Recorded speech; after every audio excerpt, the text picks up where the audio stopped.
If you are an African, you really need to watch this. Africa is in trouble.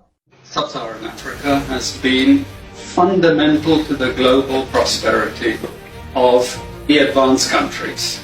And Africa had a role to play. It has a role as a raw material producer.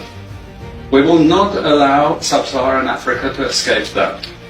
Okay, we do everything to keep Sub-Saharan Africa where it is, also impoverished. It's absolutely vital for the prosperity of everyone else. So let's get clear about that. Okay, and this means all the economic structures, all the global institutions, and the economics we teach everyone is all designed to keep Africa exactly where it is. And whether it is Europe or US or now China, it's always the same. We need Africa to be impoverished because we need those raw materials and we need them dirt cheap. Okay, so that's the message. It doesn't mean to say that there's nothing Africans can do. Of course there is. This is what it's about. Because if Africa does do something different, I assure you living standards of all those in Europe and North America and Asia is going to fall. Okay? And that is a big price to pay.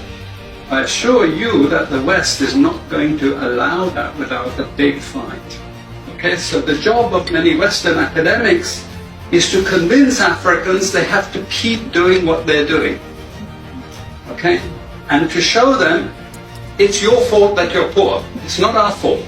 It's your fault that you're poor. You know? So this is what we do in academic institutions. We know the basic forces that have caused this underdevelopment. We know it's colonization. We cannot afford to allow Africa to industrialize and start producing manufactures. Okay, so we will do everything to stop that. And I'm going to show you how we actually block that. We had East Asian rapid industrialization processes. So in the earlier period, we had Japan and Korea and Taiwan. Okay, rapid growth, sucking in raw materials from Africa, driving up the prices. After those countries finished industrialization, then Sub-Saharan African growth rate again fell. Sub-Saharan Africa is condemned to this role, just the supplier of raw materials, not a manufacturer. The currencies are collapsing of these countries, and many of them are Sub-Saharan African countries. After colonization ended, we needed new structures to keep these countries where they were. Okay? And the first of those is aid. Okay, we give them aid. Aid for what? Actually, we give them aid to keep repressive regimes in power. That's all. All the hypocrisy about transparency and democracy and bullshit like that, it's all bullshit. But it would go to country after country offering loans. And if the president did not accept the loan, they were killed. It's just economics. It's economic warfare. The rich declare war on the poor. It happens everywhere. It happens in a country. The rich control the government. Of course they do. You really believe you have democracy? Come on. You know, I mean, grow up.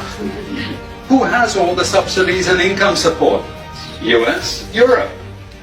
The largest budgets in the world for supporting their farmers are Europe and US.